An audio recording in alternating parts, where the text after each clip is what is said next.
L'Église chrétienne, on le sait, c'est une grande famille avec plusieurs branches majeures. Depuis le début de leur histoire, les chrétiens ont toujours eu des désaccords théologiques plus ou moins graves qui ont parfois mené jusqu'à des schismes et la création de nouvelles églises. Quelqu'un qui devient chrétien aujourd'hui, particulièrement un jeune qui n'a pas nécessairement été au courant de toute l'histoire de l'Église, est confronté à plusieurs choix difficiles. Notamment, devrait-il devenir protestant ou catholique?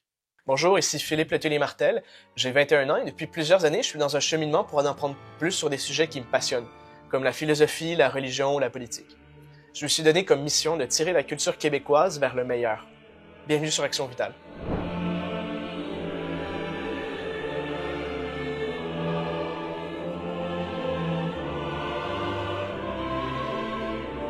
J'aimerais d'abord vous mettre un peu en contexte par rapport à mon cheminement. J'ai beaucoup d'affection pour les protestants. J'admire leur studiosité et leur passion pour la Bible. J'admire leur détermination à évangéliser, à aller chercher les gens de la culture d'aujourd'hui là où ils sont pour les amener à Jésus-Christ. J'ai plusieurs membres de ma famille qui sont protestants.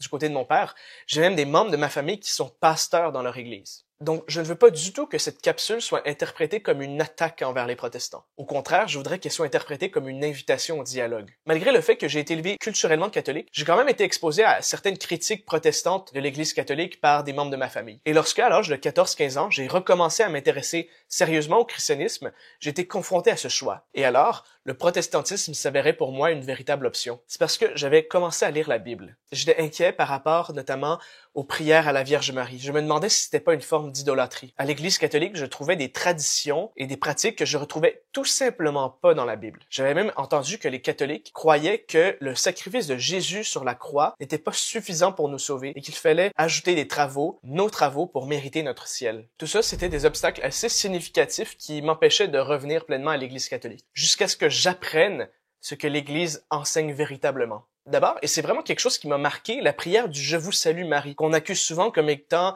un acte d'idolâtrie et d'innovation qui est contre la Bible. Pourtant, la prière du « Je vous salue Marie », c'est presque répété mot pour mot au début de l'évangile de Saint Luc, quand l'ange Gabriel annonce la conception de Jésus à Marie, et lorsque Marie, par la suite, va visiter sa cousine qui est enceinte de Jean-Baptiste. Je vous encourage à aller lire le début de l'évangile de Saint Luc et comparer ces passages-là à la prière du « Je vous salue Marie ». Cette première réalisation, elle m'a vraiment permis de voir que les doctrines catholiques pouvaient être défendues par la Bible et que les pratiques, les prières de l'Église ne sortaient pas de nulle part. Avant de poursuivre le visionnement, j'aimerais vous faire part de notre projet. Action Vitale, c'est une initiative médiatique qui cherche à enrichir le débat en mettant au défi le monopole idéologique présentement en place au Québec. Pour ce faire, nous avons besoin de votre soutien. Sachez qu'Action Vitale est 100% indépendant et que nous avons commencé ce projet de notre propre poche et avec notre propre temps. Si vous croyez sincèrement à notre mission, rejoignez-nous sur actionvitale.ca pour en apprendre plus sur nous, pour nous contacter et pour nous supporter dès maintenant. Sur notre site, vous aurez maintenant deux options pour nous soutenir. La première, c'est des dons uniques que vous pourrez faire selon votre générosité. Et la deuxième, c'est un lien vers notre Patreon où vous pourrez avoir un abonnement mensuel vous donnant accès à du contenu supplémentaire et à d'autres privilèges exclusifs. Merci pour votre attention et n'oubliez pas, le Québec n'est pas encore perdu. Cela étant dit, de retour à la vidéo. J'ai continué à me renseigner sur la théologie catholique. Et je me suis rendu compte que chaque enjeu qui divisait les catholiques et les protestants, les catholiques étaient bel et bien capables de formuler des arguments avec la Bible pour leur position. Il y avait même certains points sur lesquels je trouvais que les catholiques étaient en position de force. Par exemple, l'Eucharistie. Je voyais que les protestants, plusieurs d'entre eux avaient une théologie très littéraire de la Bible. Ils interprétaient les passages littéralement, sauf pour le passage où Jésus dit lui-même qu'il est véritablement présent dans l'Eucharistie. En effet, les protestants, pour la plupart d'entre eux, interprètent l'Eucharistie ou la communion comme quelque chose de symbolique, tandis que les catholiques croient que Jésus est véritablement présent, corps et sang, dans la communion. Mais même si j'étais en mesure de naviguer un peu les débats entre catholiques et protestants, j'ai dû, à un moment donné, faire preuve d'humilité et me rappeler que je ne suis pas théologien. Après tout, les Écritures, même si c'est évidemment un ensemble littéraire qui est profitable, bon et vrai pour toute l'humanité et en tout temps, c'est quand même ancré, ça utilise les codes d'une culture dont nous sommes éloignés et que nous ne pouvons pas comprendre pleinement sans avoir passé des années à l'étudier. Pourtant, Dieu veut nous sauver tous et il va nous sauver par la vérité. Par conséquent, la vérité doit être accessible à tout le monde, même à ceux qui ne sont pas pleinement qualifiés pour comprendre et interpréter la Bible. À ce moment-là de mon cheminement, alors qu'il y avait une espèce d'égalité entre les arguments protestants et catholiques, je me suis rendu compte qu'il devait y avoir une institution qui pouvait interpréter définitivement la Bible et briser cette égalité. Parce que si chacun est laissé à lui-même pour interpréter la Bible, alors sans aucun doute, les chrétiens vont sombrer dans la confusion. Et force est de constater que dans le monde actuel, y compris chez les chrétiens, il y a énormément de confusion. Chacun a sa version de la vérité qui contredit la version de l'autre. Je me suis rendu compte que c'était précisément le problème avec le protestantisme. Sans institution pour définitivement interpréter la Bible, chacun est laissé à lui-même et le peuple de Dieu sombre dans la confusion. Certains protestants croient au baptême des enfants, d'autres non. Certains croient en la vraie présence de Jésus dans la communion, d'autres non. Certains croient qu'on accepte librement de suivre Jésus, d'autres croient qu'on est prédestiné à aller soit au ciel, soit en enfer, et que rien qu'on puisse faire ne va changer cela. Et ça, c'est des différences qui sont significatives, qui vont vraiment avoir une incidence sur la façon dont on pratique notre foi. Si une telle institution qui est capable de trancher ces questions-là existait, elle ne pourrait être fondée que par Dieu, parce que Dieu seul, avec son Esprit Saint, est capable de créer une institution infaillible. Et si une telle institution avait été fondée par Dieu, alors on s'attendrait à la retrouver dans la Bible, qui est la parole de Dieu, n'est-ce pas?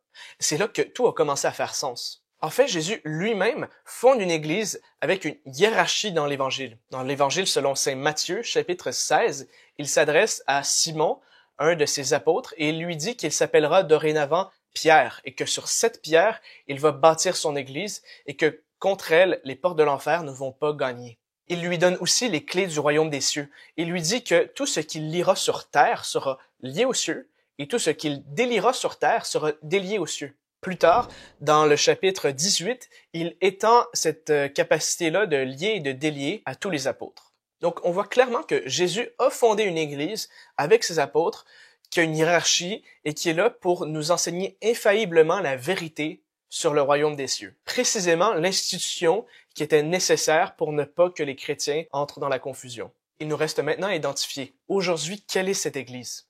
Donc, pour identifier l'église que Jésus-Christ lui-même a fondée, en gardant le passage que nous venons de voir, quelle est la différence entre les églises protestantes et l'Église catholique aujourd'hui? La principale différence est que l'Église catholique est dirigée par des évêques, que l'on peut retracer historiquement comme étant les successeurs des apôtres. Et le chef des évêques, le pape, est l'évêque de Rome, la dernière ville dont Pierre a été l'évêque avant de mourir.